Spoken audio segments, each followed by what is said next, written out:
We will see more and more overlaps between the traditional finance and crypto, and within crypto, starting to see also more and more overlaps between centralized crypto and decentralized crypto.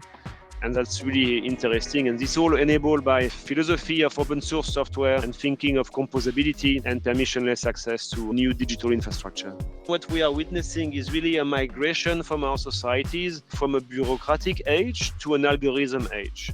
We see algorithm all around us today. And DAOs are essentially the best way for us to organize ourselves at scale. You have just heard from Charles Dawsey, the CEO of the dYdX Foundation, an independent not-for-profit foundation created to promote dYdX, the most powerful decentralized cryptocurrency exchange protocol. Previously, Charles was Global Head of Business Development at ConsenSys, a leading blockchain engineering company, and the Head of Fintech with the Hong Kong government. So let us dive right in. Good morning, Charles. Welcome to the show. Thanks a lot, Norbert. Very good to be here. Thanks for having me. Ended up great timing because literally 2 hours ago on the dYdX Foundation Twitter feed, you published your 2022 ecosystem report. So that gives us quite a bit to talk about. Fantastic material. And let's start with the basics. You're the CEO of the dYdX Foundation. And so how do you separate or define the responsibilities of the foundation vis-a-vis the rest of the ecosystem? Yes, absolutely. If you take a step back, essentially the dYdX ecosystem is going through a transformation. dYdX was founded in 2017 and has been started in the Ethereum layer 1, later built a layer 2 with Starkware, which is a version 3 you're using today.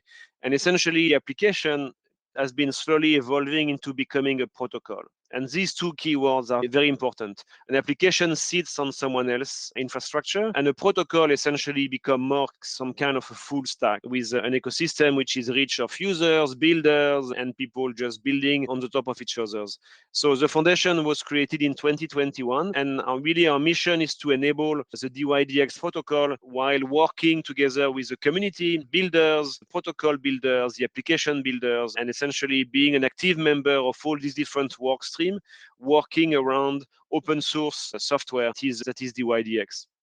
So that's really our role. Today, we've got essentially employees of the foundation being part of many different work streams and positioned in many different markets to be close to the builders, because making sure that the governance is also active and that the voices and all the community expectations from the protocol are received and discussed and progress. So that's how we operate as a foundation. But it's really community driven. We've got different venues for the community to express and to discuss. Twitter is one of them. We've got obviously forums. There is also a very active community on Discord. And depending on their topics of expertise or focus, people will meet each other and decide to build things with the support of the dYdX grants. For example, we built with the community DAO a few months ago, which is the grants DAO at dYdX. And today the community votes and manage and helps the ecosystem to leverage this new platform within the ecosystem. And there is also the Ops DAO, which was voted by the community months ago. It's still under building right now, but the operations around the dYdX DAO ecosystem in general. So it's a new way of operating calls. And it's really fascinating. To give you a sense a little bit of the size of the exchange today, this is public information. Roughly speaking, we observe about $1 billion of volume daily on the dYdX exchange, which places us within the top of the decentralized finance exchanges. And dYdX, as a reminder, is dealing with a subset of market, which is perpetuals, which are essentially futures contracts with no expiry date. So they refresh themselves along the way. Thank you. And so for you personally, you've done quite a few interesting things throughout your life, but just prior to dYdX, you were at ConsenSys. And so you made the move in the middle of last year, become the CEO of the dYdX Foundation. And I assume you had multiple options on the table and you chose dYdX of all these options. So can you explain a bit your decision-making process and what really convinced you that this is where you want to bet your career? Absolutely. I'm really deeply passionate about blockchain technology in general for quite some time. I encountered Bitcoin back in 2011. I was also an early user of Ethereum and spent some time and decided to essentially leave my job at the Hong Kong government. At the time, I was head of fintech to join ConsenSys and later join dYdX. So it's really, I would say, a commitment and a true passion for the blockchain technology in general. What really caught my attention within dYdX is the use case of dYdX. DeFi, decentralized finance, is a very proven use case. There is a product market fit over there. There is a global demand for decentralized finance. In general, we are still early, but it's definitely getting traction and growing as a topic. The opportunity also at dYdX is to explore what we call the DApp chain narrative, the decentralized application chain. So when an application is big enough to build its own chain. And this is what we are doing with the version 4 of dYdX, where dYdX is evolving to a new iteration. A new version of dYdX is called version 4. And it will be built out of the Cosmos SDK, and we are building our own blockchain. It's a blockchain which is dedicated to our use case, fine-tuned for exactly what we are doing with a set of validators. And it's very interesting in terms of technology to be part of this kind of new evolution of the industry, moving from the early days with a single chain, Bitcoin, then having, for example, Ethereum, which is enable the smart contract capability to a blockchain, and then exploring big enough applications so that they can afford and having a use case for building their own chain. So the DApp chain narrative is another way, another reason for me to have decided to join dYdX. And then dYdX is building also on the Cosmos ecosystem. As I mentioned, V4 is built out of the Cosmos SDK using Tendermint consensus mechanism. So that's also a new technology and some kind of new rabbit hole for me to explore. These three things really sum up some of the reasons which eventually drove me to join the dYdX Foundation. So there are quite a few moving parts, both on the technology side, but then also on, say, governance side or the legal structure side, which then the DAO is a new representation of. Let me just dive one level deeper on the version 4, because you are in the middle of it right now. And what has been accomplished so far on the version 4 roadmap, and what is to expect for the rest of the year? The version 4 is essentially being built right now, and it has reached the second milestone out of 5. So the latest update allows the planning team to forecast a private testnet to be launched by the end of March, a public testnet around the summer, and a mainnet launch within Q3. That's what has been communicated a few weeks ago now. It's really rethinking and rebuilding and upgrading the full protocol so that it can keep delivering in terms of performance and fee management, and making sure that the experience for users of the protocol is optimal. So obviously increasing the throughput, making sure that there is also very efficient markets, and also building the chain. That's a very big endeavor. Not having your application sitting on a general purpose and public chain, but having your chain which is essentially operational and fine-tuned for your use case. It's all progressing well. I think when you build something of this scale, you want also to be cautious and making sure you test and retest everything which needs to be. So that's why we will be going through the various cycles of private testnet and then public testnet before a mainnet launch. But everyone is extremely excited. The community is really super of this new process, and everything is progressing smoothly. Now that's quite a step change, right? Going from the level 2 with Starkware and the SDK roll-ups to your own blockchain. In that transition, is there a migration, or is it simply closing down everything on the old market and reopening contracts on the new market? How do we have to imagine that? A lot of things are still in the making, and I think the testnet, which will be opening in the coming months, will give us more clarity. But eventually, we aim at having a version 4 which is launched and having a version 3 which will very quickly sunset so that everyone can meet within the version 4. It's a lot of work from the engineers to make sure that the experience is as smooth as possible. A good product is designed in a way that it will not show you always too many details that you will not care too much. I can tell you that a lot of things are happening in the back end, and we want to have an experience for the users which is as smooth as possible. There is a will from the product teams involved to get very low fees, or if any fees, in terms of trading, and making sure we can still offer the best liquidity on the market on decentralized exchanges. In a way, you're a victim of your own success, right? If you weren't that successful and the volume was lower, then would be much less riskier migration. But with $1 billion daily volume, you need to be very careful. In which way do you expect the ecosystem to change? So everything that's around version 3 right now, will there be new components, new players, new roles in version 4 that need to be maybe still shaped or invented even? Ecosystem at dYdX will be changing quite a bit with version 4. It really expands on the number of stakeholders around the protocol, and the foundation is one of them, and there is many. The users, the market makers are obviously the original stakeholders, but with building the dYdX chain, there will be also actors of the chain or active members of the chain itself. We need to also welcome validators for the blockchain, which will be part of the new ecosystem. There's one very big difference with the version 3 is that running your own chain means a lot of validators and a much larger community of developers. Version 4 is planned to be totally open source, so people will have the freedom to build and being creative out of this source code and making sure that it keeps operate as a protocol, but also integrate this protocol within some of their product. And the community, and we will define a lot of this along the road, but we will probably see some new trends out of DeFi kind of surfacing at dYdX and also obviously in many others DeFi major players. I think DeFi is keep iterating, and we will probably see DeFi being embedded in a hybrid ways much more, and people thinking of these global protocols as part of their backend or potentially part of their offering, the same way you see some centralized exchange today offering centralized products, as well as decentralized access or access to decentralized product as well. So I guess we will see more and more overlaps between the traditional finance and crypto, and within crypto, starting to see also more and more overlaps between centralized crypto and decentralized crypto. And that's really interesting. And this all enabled by philosophy of open source software and thinking of composability and permissionless access to new digital infrastructure. So the intersection of the centralized finance and decentralized finance is then also the organizational question of the DAO, right? In centralized finance, you've got clear structures, you've got registered companies, you have a jurisdiction that derives from that. And the DAO in that way is still pretty experimental. Where do you see that ultimately going? Because it needs to be squared up.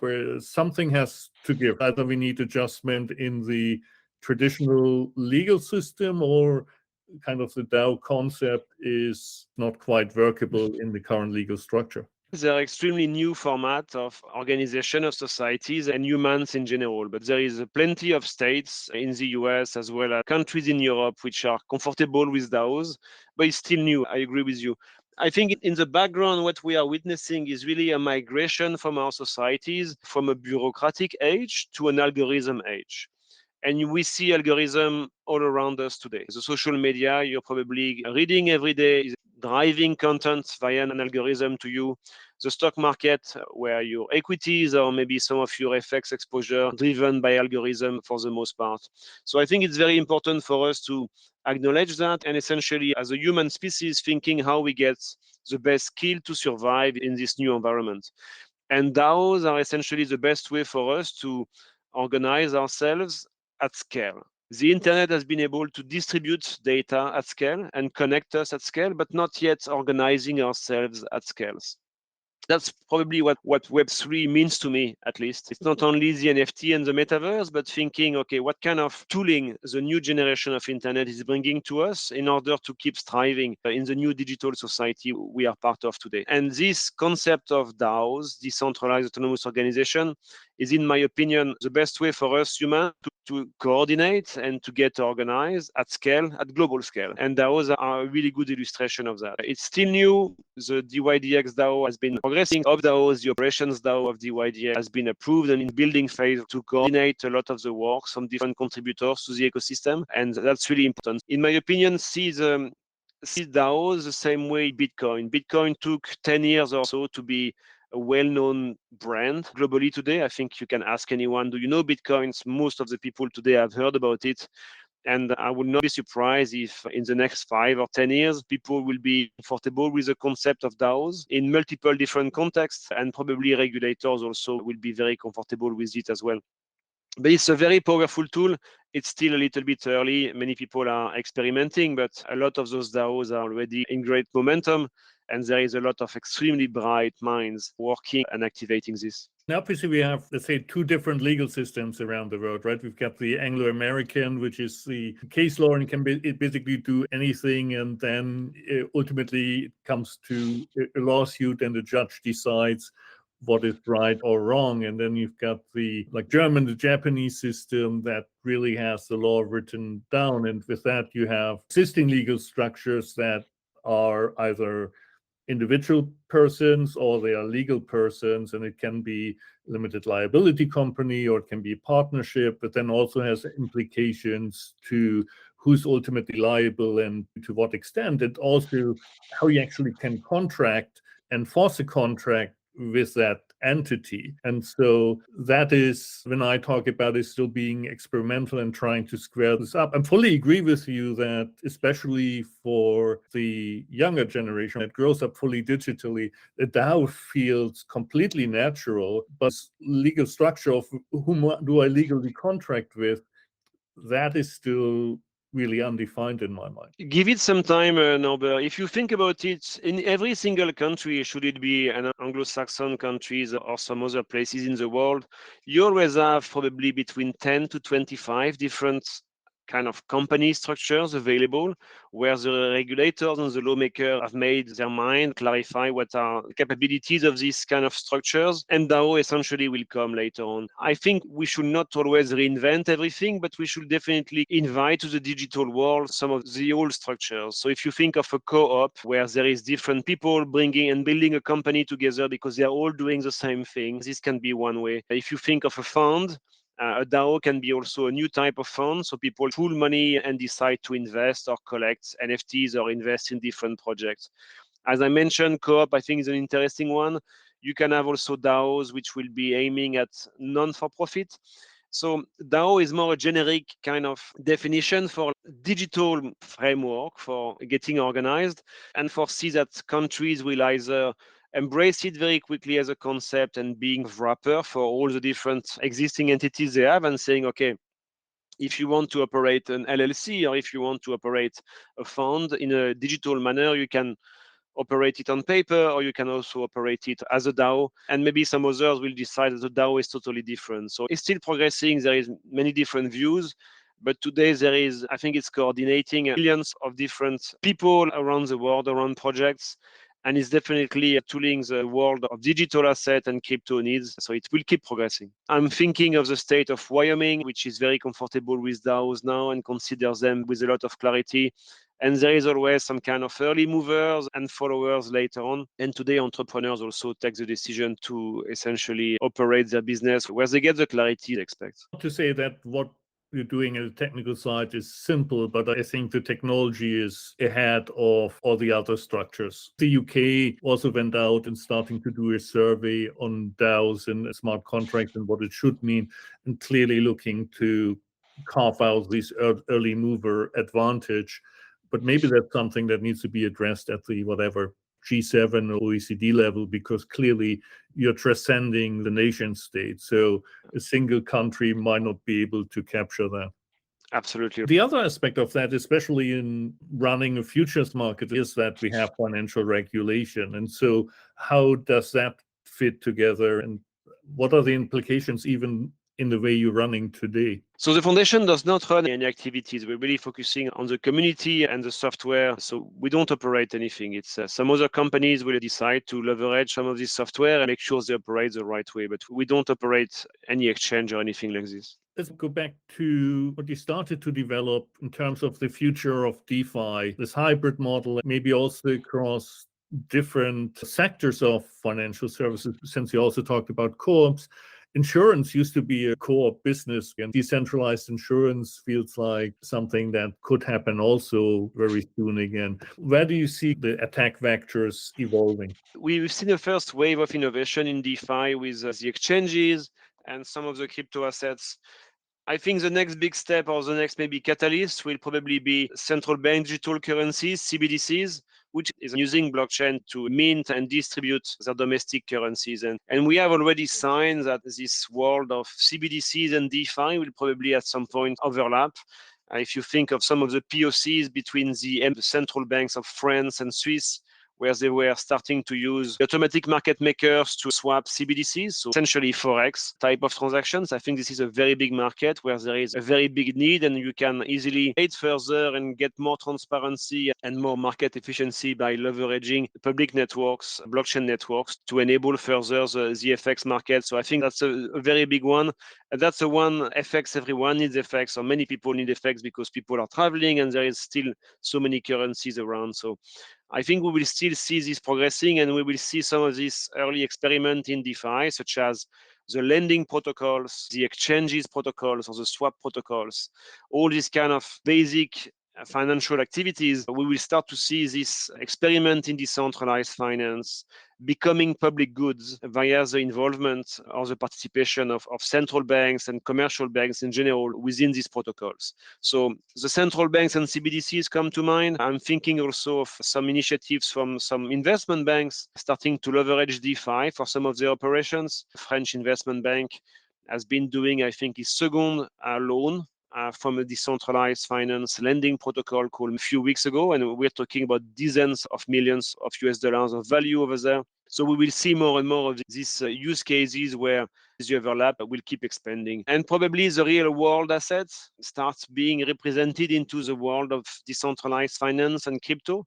Will probably also at some point reach a critical size and being meaningful by just bringing a more optimized and more efficient flow around digitalization of real world assets. The key question on markets is always liquidity ultimately. And so we've seen over the last 30 years or so a consolidation in traditional stock markets. So there's only 2 or 3 groups really that are left. And with the ability now to innovate for anybody to create new markets, and especially you're taking it one level further from going from version 3 to 4, as you said, you becomes open source, so anybody can take it and iterate further and experiment with new things. And some of them will clearly stick, some will fail, and that's how innovation works. But it seems clear that we're entering a stage of, I wouldn't quite call it a Cambrian explosion again, but we're going back to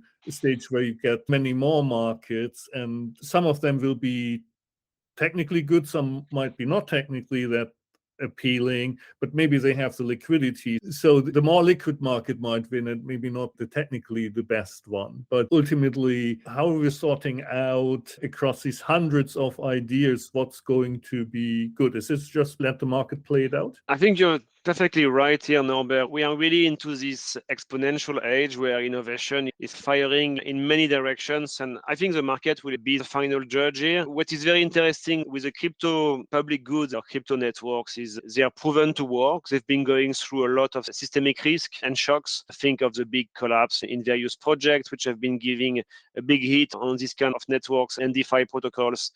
And if you look at the FTX drama, for example, we find out that essentially the DeFi protocols have all been made whole, and all of them get their money back because it was just programmatic finance, and the risk was measured and controlled all around. And eventually the centralized crypto was more of a black box, but the asset itself and the infrastructure around the asset was working as it was originally planned and working very well despite very stormy conditions. I think the crypto markets are bringing additional value. They operate 24/7. They are highly liquid. If you look at the top of the asset classes in crypto in general, they're operating for quite some time now. Bitcoin is 10 plus years old. Ethereum is operating also for more than 5. And a lot of people are building upon them.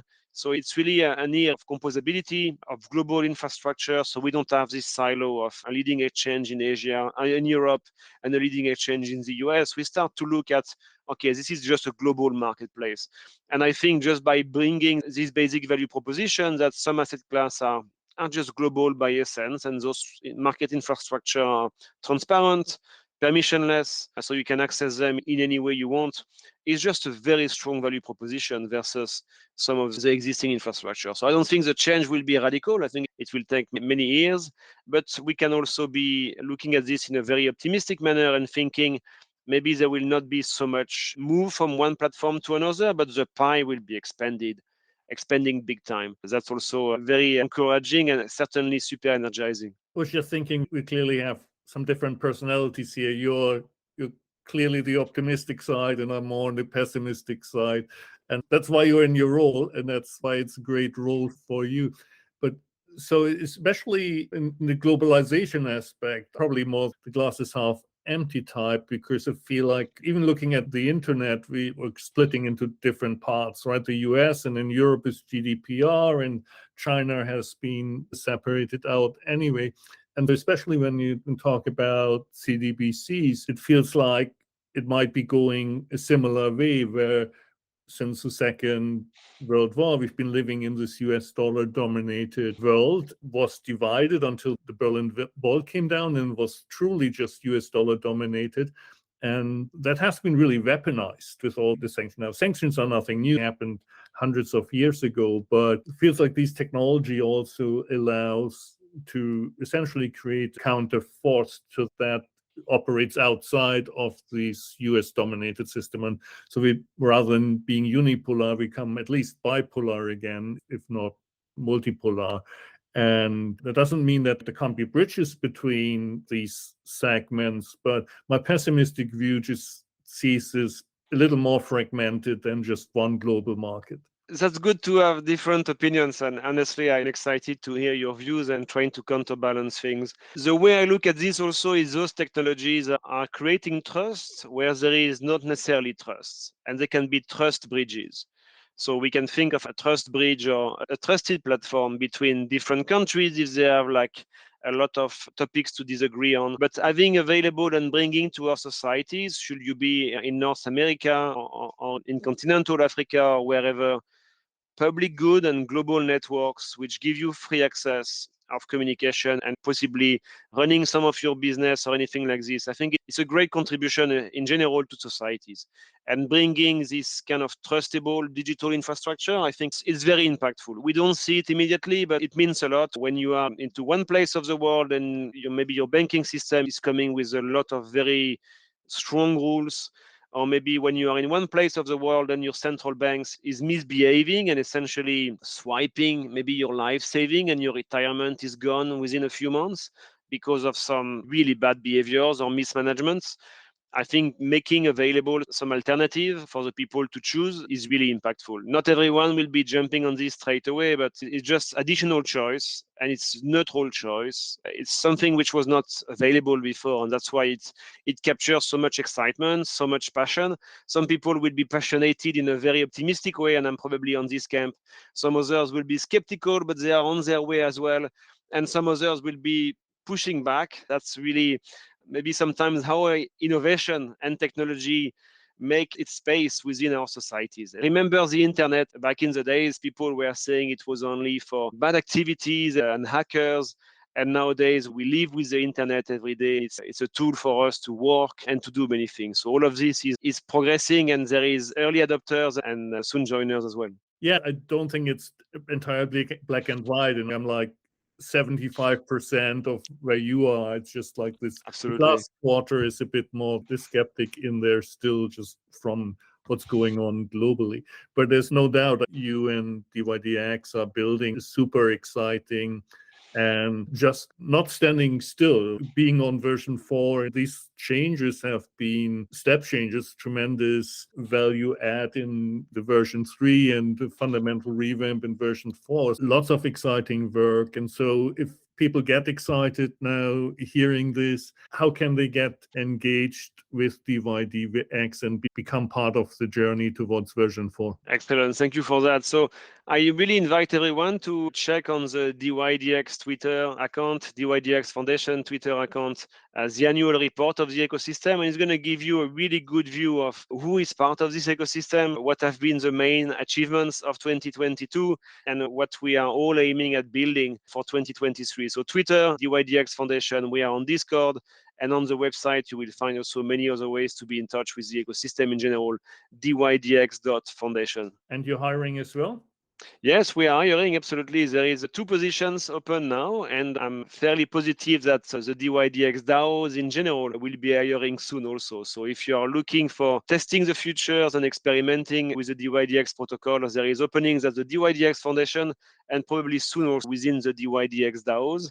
And if you are an entrepreneur or if you have projects, we also have a grants program. It has a grant, the DAO, the dYdX DAO grants, and it's essentially helping people to build either adjacent products to the protocol or to get different initiatives. So make sure you check this out and leverage expertise and the funding available over there. Super. Thank you, Charles. Fantastic conversation. And we'll surely follow what's happening in 23. And as you travel the world and propagate the dYdX gospel, I'm sure we'll see you back in Tokyo at some point as well. So thank you very much. Thank you so much, Norbert, for having me.